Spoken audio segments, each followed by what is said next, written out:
An elimination strategy helps protect lives and economics. Mass vaccination programs for COVID-19 are continuing around the world. I'm on my way to get my first jab this morning. Yeah, seriously. But not every country can afford vaccines or can gain access to supplies, and many are not following public health measures. We're not sure why we're seeing more young people being hospitalised in America and Brazil. And in India, hospitals in many cities have run out of beds, with people even turning to the black market for essential medicines and oxygen cylinders. And we still don't have a clear picture of how well the current vaccines will block disease and if they will affect transmission. Okay, girl. Done. We're done. Yeah. Just like that. Yeah. So what's the future going to look like? I asked virologist Dr. Jeremy Rossman, whom we've kept in contact with throughout the pandemic. So Jeremy, is the SARS-CoV-2 virus here to stay? Globally, yes, at least for the foreseeable future. But locally, it's possible to eliminate the virus. So we have two words that we typically use. We use elimination and eradication. And eradication is the sort of global elimination of COVID, and elimination is what can happen locally. So locally, absolutely, and we have good examples of countries and areas having already eliminated the virus. But globally, it's still going to be around, which means that even countries that have eliminated it have the chance that the virus will come back and they will have to repeat the process.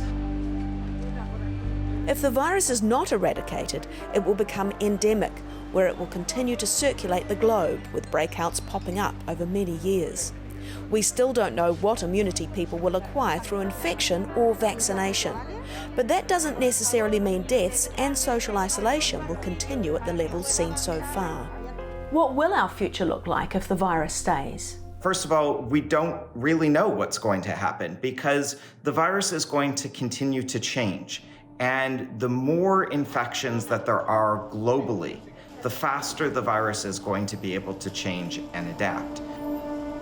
And we've seen that already, with multiple new variants undermining successful responses.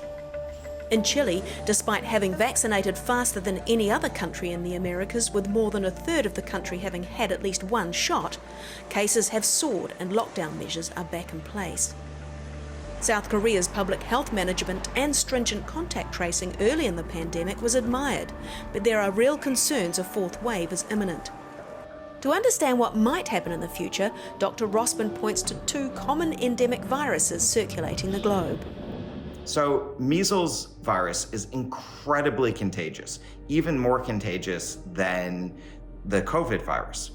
But we have a very good vaccine, and we've worked on getting cases incredibly low and eliminating measles virus from countries for many, many years.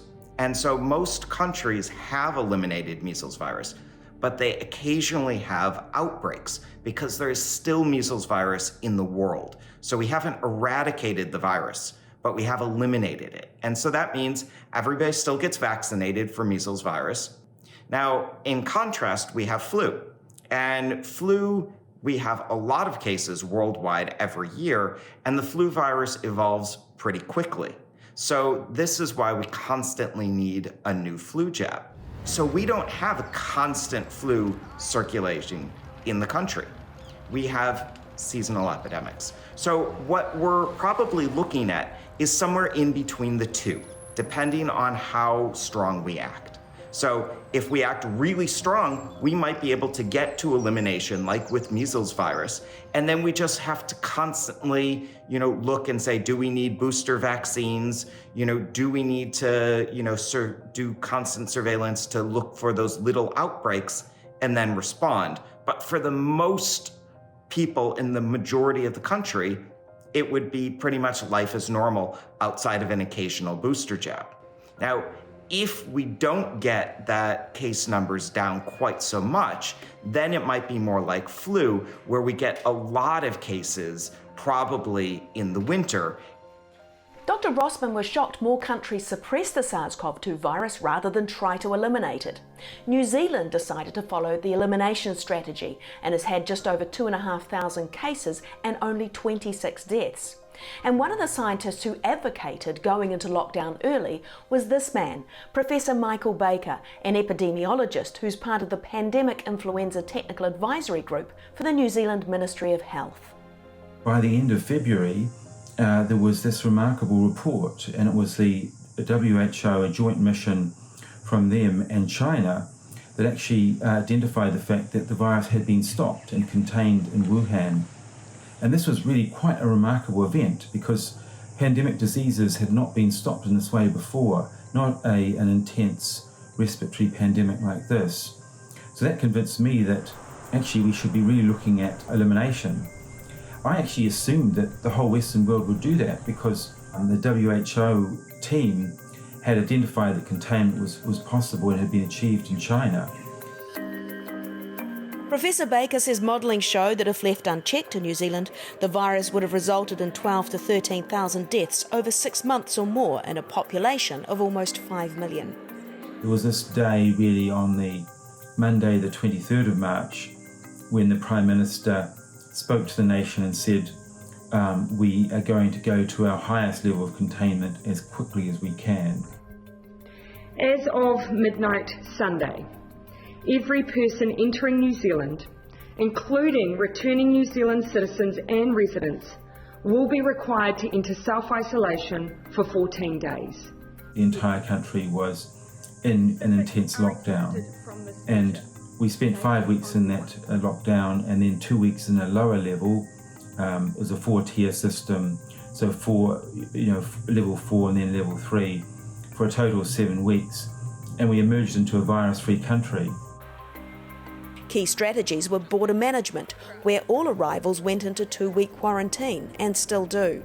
Later there was a use of masks, and that gave time to build up contact tracing. In the UK, in the early stages of the pandemic, officials decided to suppress rather than eliminate the virus, citing reasons including economic concerns. But Professor Baker says lives and the economy are intrinsically linked. We analysed really a year of data from across the globe, published a paper in the British Medical Journal just before Christmas, and our conclusion was that actually elimination or containment, not only did it protect public health, it also protected economies, because what it does is it gives some certainty for business and other activities to resume. So countries pursuing elimination have 100 times fewer deaths typically, and but they also have a much less economic contraction.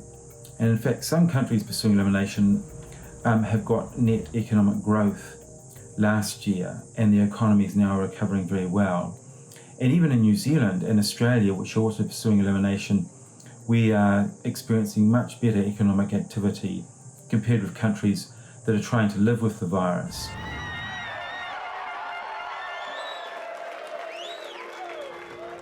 While New Zealand has been in and out of lockdown to contain small outbreaks, life has returned to normal. It's also been able to open a travel bubble with Australia. Globally, there's been a lot of discussion about implementing COVID-19 passports to prove you've had the vaccination before international travel. This already exists for diseases such as yellow fever, where certain countries require a proof of vaccination before entry is permitted. So Michael, if I can prove I've had the vaccine, will I be able to come home and see my family without having to go into quarantine?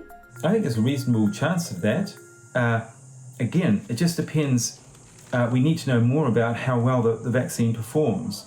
But I think once vaccine coverage is at a very high level, and once we manage transmission across borders, not with quarantine, but with vaccination and potentially testing, we could get to the point where we really didn't need public health measures for this virus anymore. New Zealand now has the luxury of rolling out the vaccine slowly, but hopes to have the entire population of 5 million inoculated by the end of the year. Because so few have had the virus in New Zealand, which means there's less immunity, will they be more susceptible in winter, which is fast approaching? No, they're not going to be at a greater risk because they don't have that immunity in the population. They are going to constantly be at risk of small outbreaks that hopefully they can continue to respond to very effectively as they've been doing. Now, there is a chance New Zealand in their winter that cases will rise a little bit, that they're going to be at a little bit more of a risk because we are seeing more transmission in the winter. But again, it's the same thing that we've seen before, is that focused on elimination, then they can spot those cases quickly, they can respond well, and as long as they keep doing it, they'll still have little outbreaks, but they can still keep the virus overall eliminated. While infections continue to rise, the virus is still considered to be in the pandemic phase. To become endemic, infections need to be constant over the years. But to reach that stage will depend on how quickly populations develop immunity, and that is unknown when each country has a different strategy. So I and many other people are advocating for an elimination strategy because it helps protect lives and economics. It's costly up front, but overall, it's less of a cost and allows us to get back to some version of normal quicker.